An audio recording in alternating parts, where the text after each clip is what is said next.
And now, it's time for another Dice Tower review with Tom Vasel. Hey folks, Tom Vasel here to look at the newest wave for Star Trek Attack Wing from Wizkids. That game came with a few ships in it, 3 ships, 1 Romulan, 1 Klingon, and 1 Federation. Now they've been putting out waves where each wave has 1 ship for each of the different groups, the Federation, Romulans, the Klingons, and the Dominion. So we have 4 ships here, especially Excelsior, which would make Stan Lee pleased. There's some new cards in this one. Now, I'm curious, as these waves come out, will there be people in them to kind of be those drawing cards? Because you have all the main characters so far. We'll have to wait and see. This one still has some characters that you might be looking for. Let me show you.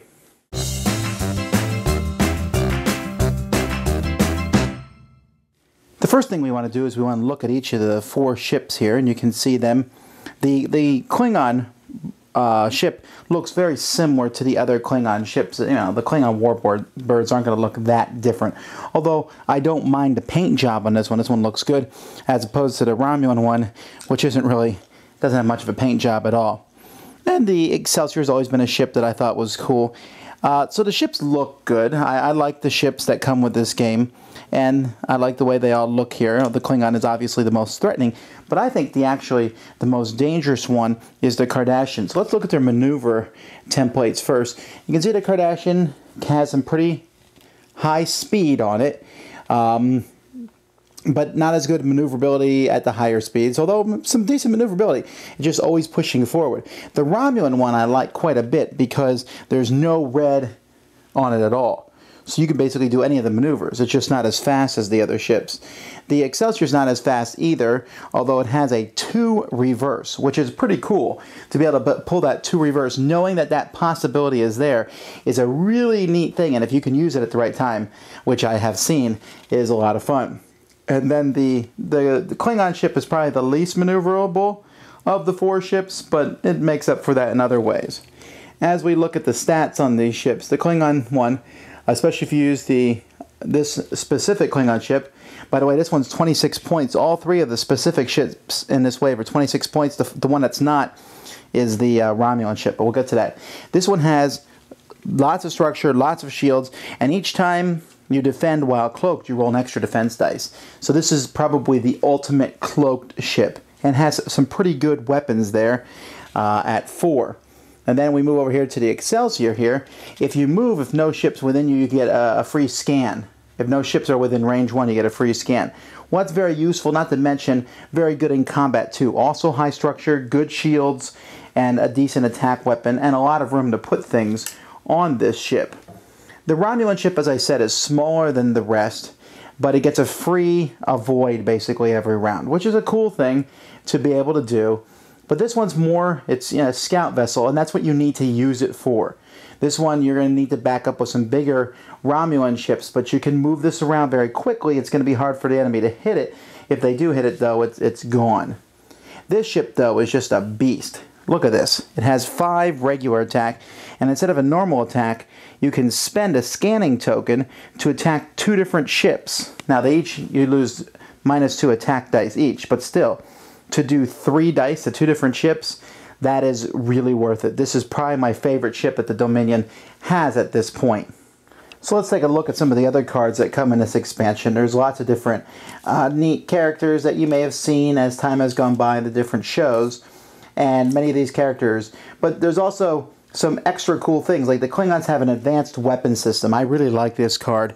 You can disable this to keep your shields on. So this is really cool, especially when combined with the ship that comes here, which has really good cloaking device. I'm sorry, cloaking device, not shields. And you can keep your cloaking device on. You can fire once and still say cloak. This is a very useful thing, and I know it's cost 5 points, but used in the right situation, this can really help the Klingons out, because basically it means they get to fire twice before having to be cloaked.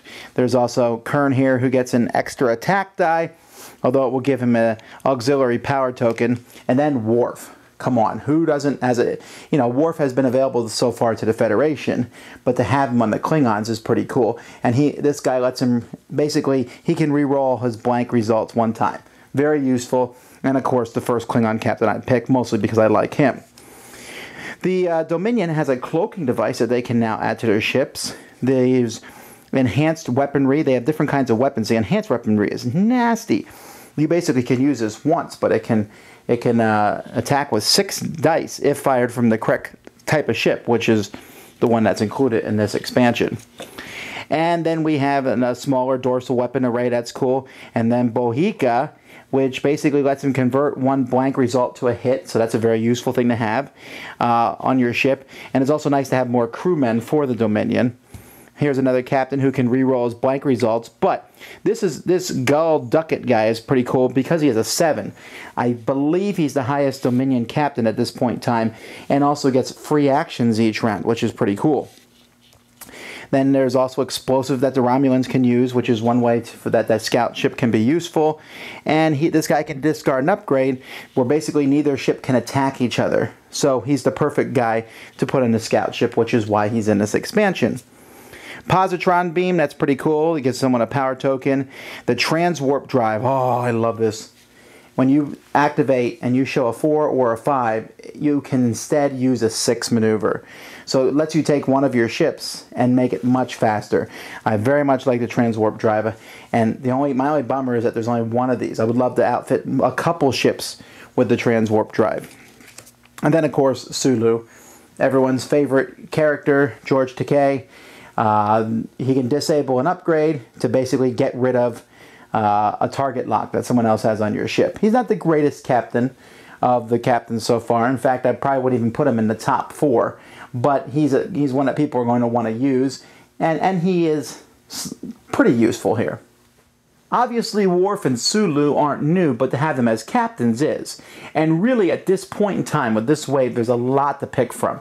There's a lot of different ships. I believe there are 5 different Federation Klingon Romulan ships and 4 different Dominion ones, I think. And that's not including any promos or anything, so there's actually more in some cases. And I think it's pretty cool to see the differences in them. The new Klingon and the new Dominion ships that are included in this wave are my favorite 2 ships for those respective factions. And Worf is and also this comes with my favorite Klingon and Dominion captains also. Worf, he's a decent ability. The Dominion guy's a much better ability. Worf, he's Worf, flying a Klingon ship. Now, I don't play the Klingons that often. I'm more of a Dominion guy myself, although I like playing the Romulans too. The Romulan ship is very noticeably weaker than the other ships, and that's okay, I think. I wish that the ships maybe came out kind of in coordination, because the other 3 ships cost 26 points each, the named versions of them. And the Romulan one doesn't, so I guess you could buy 2 of those and then it would be worth it, but even 2 of those still might get reamed apart by some of these big ships. So anyhow, this is a cool wave. I don't know how essential it is. I don't know how essential any wave is going to be at this point in time. But I'm telling you right now, I would definitely get the Klingon and Dominion packs. They'd be the first I get. But at the same time, you want Captain Sulu. And then you don't want to be left behind with the Romulans. But that is by far probably the weakest of the 4 packs, in my opinion. Or at least you would need to get multiple copies of them. Either way, it's still making a great game greater.